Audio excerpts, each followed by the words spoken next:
to age well. And one of the areas that I think is really misunderstood is how exercise can really be made easy.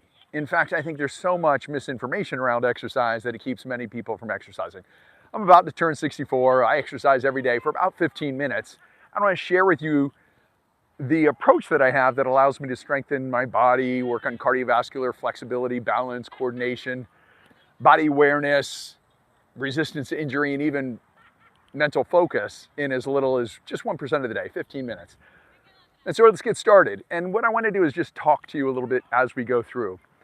So why I think exercise is so misunderstood is people don't really think about what you're trying to do. And so let's just think about this from a range of movement piece, right? As we age, one of the things that a lot of people lose is their range of movement. And that's because they don't work on those edges at all. Exercise doesn't have to be something that you completely smash your edges. It just has to be something where you remind yourself of the range of movement or the strength that you have or the cardiovascular capacity that you have or your balance, and just push on those edges. So we're going to do this together. This is a sagittal exercise in that we're coming straight at one another. And so what I want you to do is just gradually squat down into whatever place feels comfortable for you. Press your hands together and then push up together, nice and slow to the top, and pull it back down. So this is a pretty full range of movement on that sagittal plane, from full flexion, extension of the back. Then we're going to come down. We're going to actually bend at the knees, ankles, hips, and then we'll curl under and hinge. And if you imagine, that's the range of movement that you have on that plane. Lots of different ways to do it, but we're just going to do that for now. Now we're going to work on the second plane, which is called frontal. That was called sagittal, this is frontal. And again, it's just simple. You're going to find your range. Everybody's got a different range. Find a comfortable stretch where you're going from side to side. And so as you're moving, I want you to think about bringing resistance into your limbs.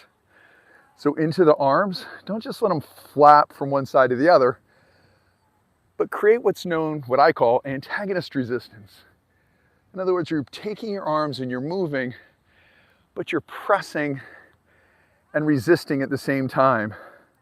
So for instance, as you bring your chest, contract your chest, which pulls your arms down, you're going to use your shoulders to resist that movement and make it a little more difficult. And that is one of the things going to allow you to build strength. As we think about range of movement, we can think about the legs, right? They're working, stretching the legs, but we're also opening up that rib cage. And now we're going to pull through and go completely to the opposite direction. All the way. Look how easy that is, right? And so if you give yourself an opportunity to start where you are and just gradually build, you'll make incredible progress. The third range of movement, or plane of movement, we're going to talk about is transverse. And that just means we're going to rotate around the core all the way through.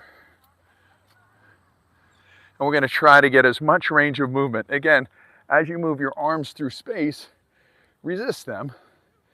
Come down, get a good stretch, come across, and come through. So why I think this is so important is that the vast majority of people are not exercising. And if you think about exercise as trying to create an environment that your body has to adapt to in order to maintain or expand its capacity, if you're never doing anything that's physically challenging, then what's happening instead of getting better is you're actually consistently getting worse and worse. And that's why so often people hear statements, research being done that says, you're going to lose X amount of muscle or you're going to lose X amount of cardiovascular fitness. Mostly it's because what they don't say is if you don't exercise.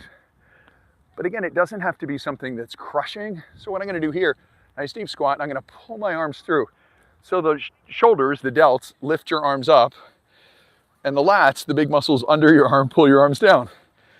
So if you activate both the delts and the lats at the same time, and even a little bit of chest here at the bottom, you can create resistance internally that mimics lifting weights.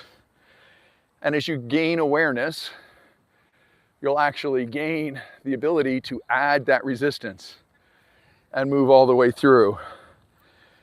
And so we're just starting off nice and easy. So what we've done is we're doing some strength, we're doing some flexibility, we're doing a little bit of balance, right? But we can, again, let's think about how do we add a little bit there to the balance. Obviously, it's tougher to balance on one limb than the other, and you can use supports. But if we learn to feel our center of gravity, it allows us the freedom to move in ways that we couldn't previously. And so what I'd like you to do is think about, we're right now in a long crescent. We're going to just step up and maybe lean forward a bit and fly in or reach. Set it back down again, switch sides.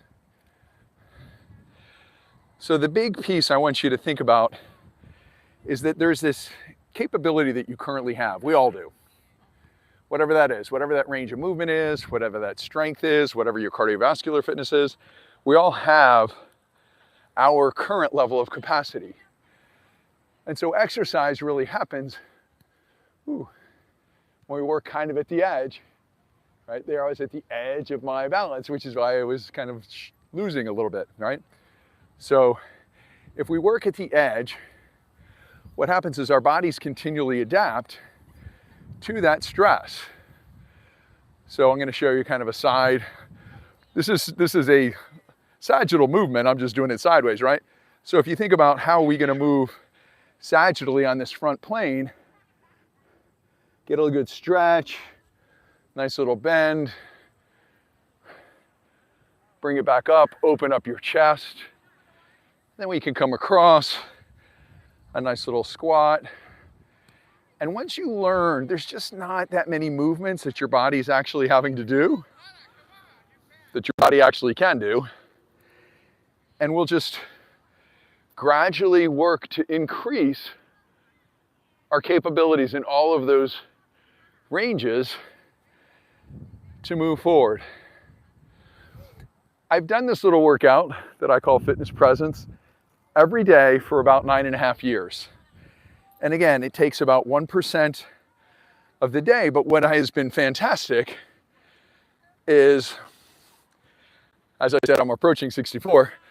At 64, I'm way more physically capable than I was at 54, which is when I started it. I don't mean to imply that I wasn't exercising before, but just the compounding effect of gradually moving and challenging your body to do something every day allows you to become very physically capable. And so for today, I'm just going to start there. I'm going to be posting every single day between now and January 1st, which will be the 10th year of my daily journey. So I hope you follow me. I'll be sharing more insight into what I really believe to be true and why just gently working at the edges is really what you need. Obviously, nutrition plays a role, sleep plays a role, but the physical stimulation of creating an environment that your body has to adapt to is huge, and it doesn't have to be that hard. Anyway, hope this was helpful. It's Fitness Presence. Stay with me, and over the next 5.5 months, let's see how much you can transform your capabilities in this simple 1% of your day journey. Thanks.